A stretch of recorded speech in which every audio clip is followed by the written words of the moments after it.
Welcome to Take 5, your 5-minute inspirational message from Solid Rock Drogheda. All this week, in the run-up to Easter Sunday, we are looking at the Easter people, those people whose lives intersected with the life and death of Jesus Christ and the events around his passion. Those people who became part of the biblical accounts of the greatest week in the history of the universe. And as we look at these Easter people, we've already looked, for example, at Pontius Pilate. We've looked at Caiaphas, the high priest. We've looked at the centurion who led the soldiers who crucified Jesus. Today we're looking at Joseph of Arimathea, somebody who a lot of legend has built up about, all kinds of nonsense to do with New Age beliefs and Glastonbury in England and all that sort of stuff that has no foundation in the Bible or in fact or in genuine history. But the Bible does tell us a little bit about Joseph of Arimathea. In fact, even though he only crops up once in one incident in the Bible, it's mentioned in all four Gospels. And I love this because I've often said how the way we have four Gospels together, they give us a fuller picture. It's like four witnesses of a traffic accident, and each of them remembers different things, and together we get the full picture. And in the same way, each of the gospel writers, although recording the same incident of Joseph of Arimathea loaning his grave to Jesus, they each tell us something different. Matthew tells us that he was a rich man who had himself become a disciple of Jesus.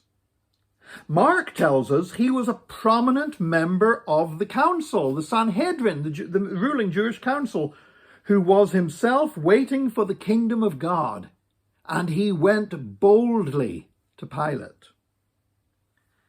Now Luke says of Joseph of Arimathea, he was a member of the council, a good and upright man, who had not consented to their decision and action. In other words, when the Sanhedrin decided to have Jesus destroyed and killed, it says, but he did not consent to that, but he was waiting for the kingdom of God.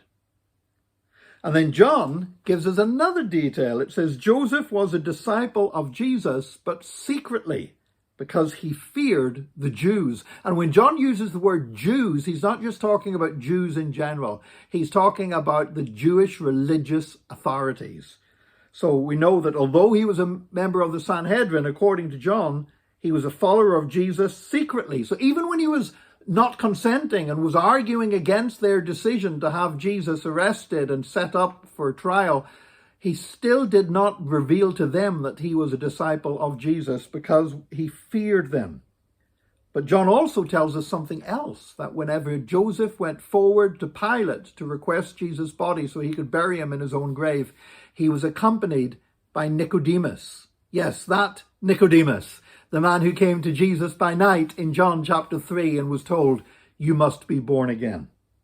So we put all of this together, and this is what we find out about Joseph of Arimathea, that he was wealthy, but he used that wealth to bless the kingdom of God. You know, some people know they're blessed, but they use that blessing just in selfishness and just meeting their desires and cravings.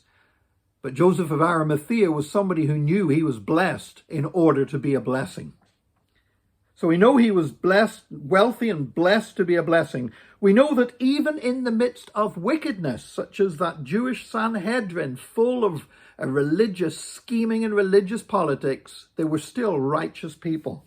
You know, sometimes I need to remind myself of that just because somebody maybe belongs to a church or a denomination that has said and done things that I don't agree with, does not mean that I can write that person off, that they're a good people, even in wicked places, even in places that have departed from following the God.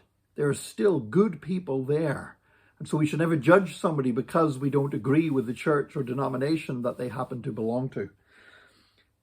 I also see from what we find here is that the fearful can become bold, because John tells us that Joseph of Arimathea was a secret disciple because he feared the Jews. But Mark tells us that he went boldly to Pilate, running a great risk in being identified with Jesus and asking for his body to bury the body of Jesus in his own tomb.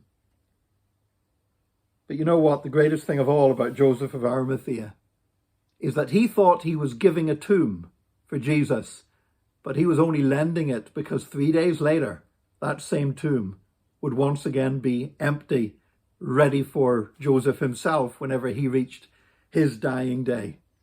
And you know, there's a principle here that sometimes we think we are giving to God, but God always gives back.